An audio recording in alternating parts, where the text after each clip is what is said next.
Letitia Wright, honestly, to me, was the standout in the film. A lot of people said it was Angela, and we'll get to Miss Bassett later, trust me. But Letitia honestly surprised me the most.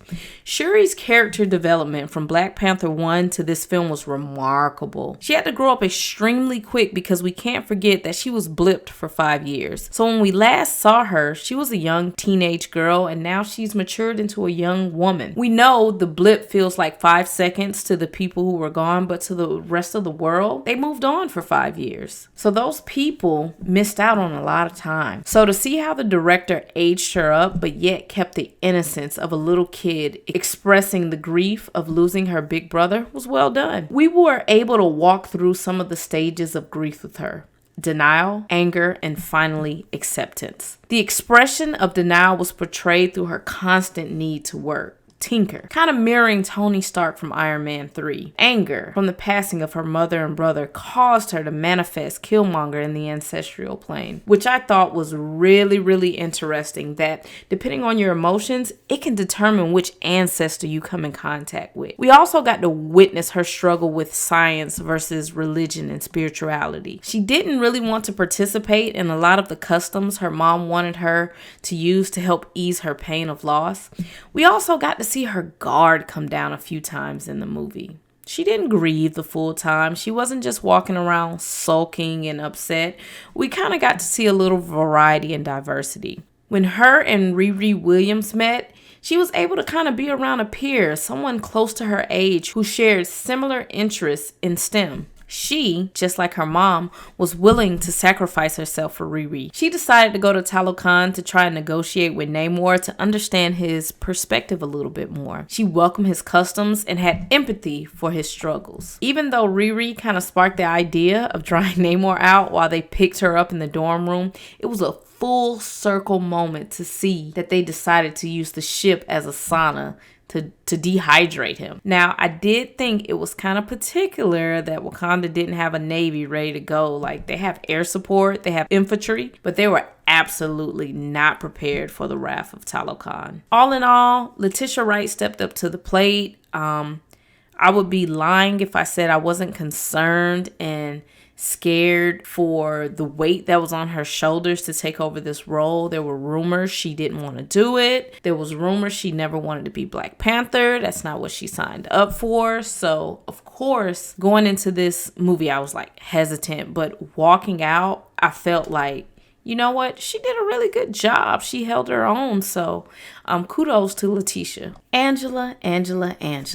Auntie Angie. Angela Bassett is kind of like Michael Jordan or LeBron James. Every game, we expect her to score at least 25, period. She shows up. We expect greatness. She's been doing this for over 30 years. I think the first movie I saw her in was Boys in the Hood in like 1991. A couple years later, she did What's Love Got to Do With It, and then Malcolm X, and so on and so on. So we always expect MVP level performances from her. If she doesn't get an Oscar nomination for this role, it's just pure madness. Now, I don't know if she's going to win because I knew she was going to die in this film, but I honestly thought she was going to die more so towards the end. I think if we gave her the full movie to really flesh out Ramonda, she could have probably locked in an Oscar win. But with them killing her so soon, I don't know if she's going to get the win, but she definitely deserves a nomination. I wish we saw flashes of her fighting like in What If and her going out in battle. I wish she would have died in battle. But, however, the more I sit on it, I'm okay with her passing away from saving IronHeart because it brings into play the village and motherly mindset. I think she looked at IronHeart as like a daughter figure, like she's just a child involved in something way bigger than even she's aware of. I also believe if she knew her husband left Killmonger behind, she would have wanted to bring him home. She doesn't give me like passive queen energy.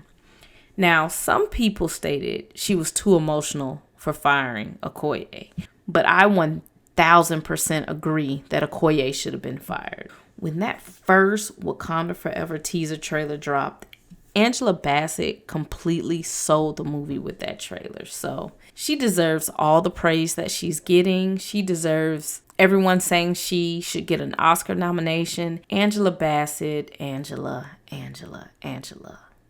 You are appreciated. You are greatness. I came to the movie for Namor and Riri Williams. I love Dominique Thorne's portrayal of Riri Williams. Riri was given Chicago, black girl magic, young and gifted. She had the jokes to put in at the right time, and she was able to bring in the much needed comic relief. Because at times the movie can get heavy, but her comic relief wasn't like weird or uncomfortable like the jokes in Thor Love and Thunder. It's like you would have a heavy moment in Thor Love and Thunder and somebody would just say something stupid or do something stupid. Everything felt natural when Riri would like throw a joke in, and she wasn't even trying to be funny. Like when Shuri came back from the ancestral plane and punched something into the wall, and she was just like, yo, can I get some of that? I'm so excited for IronHeart. Like, I already have a couple IronHeart videos on my page, but I'm so ready for this character.